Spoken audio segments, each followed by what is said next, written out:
This mandala design is something that I drew a few years ago now. It became really popular and a bunch of people ended up getting it tattooed. Not a single one gave me credit, I might add. But anyway, it got me thinking, is there a reason why this design in particular is so popular? And I think I know why, and it's got something to do with sacred geometry. Let me show you. So it all starts with the seed of life.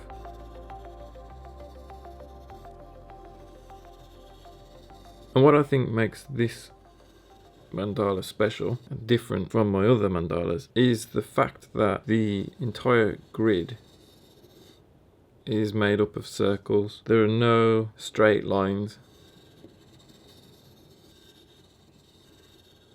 So there's the seed of life, and then it's going to evolve into the flower of life by adding more circles until we get to 19 circles.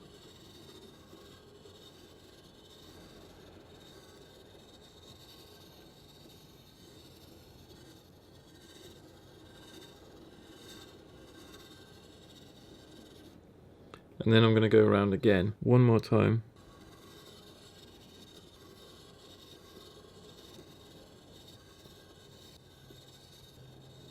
So relaxing, drawing the flower of life.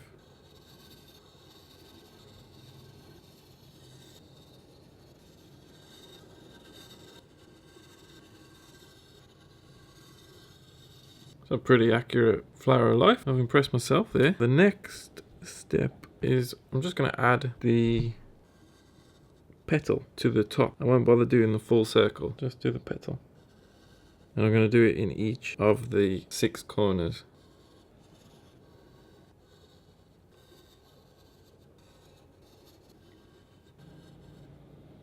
So I'm going to go from the center and I'm going to work my way up through this opposite petal to this point, and then I'm going to set the compass to the diameter of one of the circles and draw a circle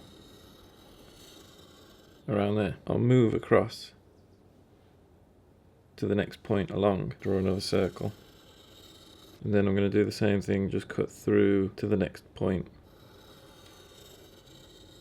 and I'll do 6 of these. Cut through,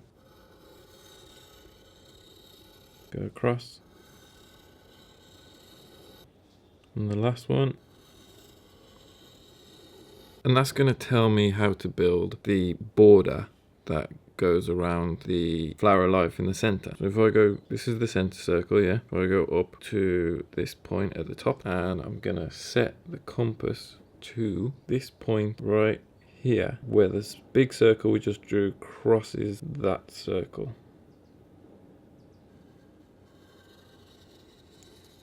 And I'll draw a circle around there.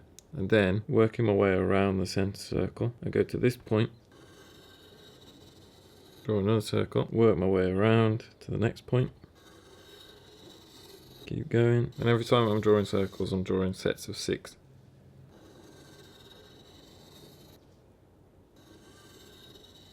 And the last one, I'm going to go back to that point that I used to build the first big circle. And I'm going to go to the point where, how do I describe this? The point where that ring that we just drew crosses this line here.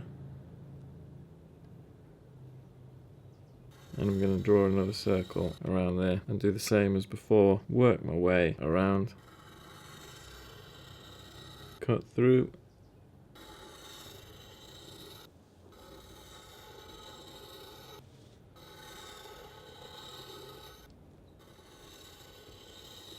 And believe it or not, that is the grid for this mandala. That's all there is to it, just a load of circles. So now I can outline it, but first I'm going to just rub out the lines lightly, just enough so that I can see what I'm doing.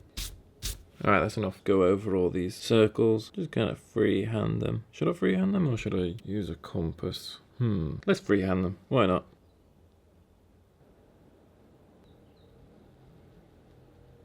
So first I want to draw the seed of life.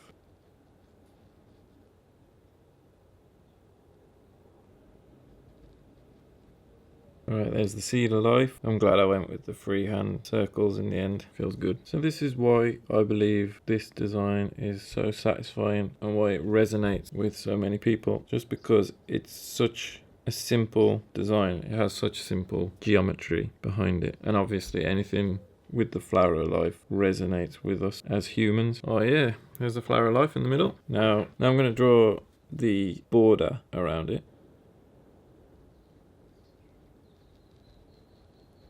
And then I'm going to have these little triangles, or whatever they are, in each corner. They're going to use those big circles that we did.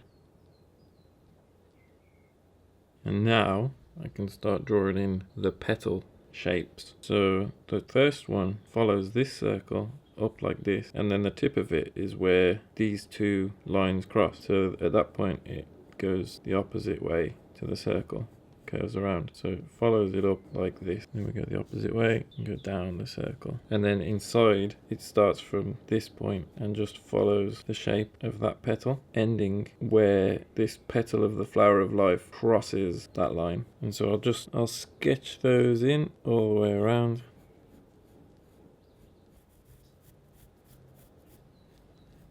Those are the petals. And then on top it has these little ornamental kind of patterns, and they follow this line also. And what I'm going to do is just go to about here and draw a point on top, and then draw these curves. I'm going to have 3 either side. Alright, those are the first 6 petals. I've got to say, there definitely is some kind of power to this drawing. I find myself like really getting sucked into it, into almost like a trance. Or I guess it's just the sacred geometry, the underlying grid that puts you into a state of meditation.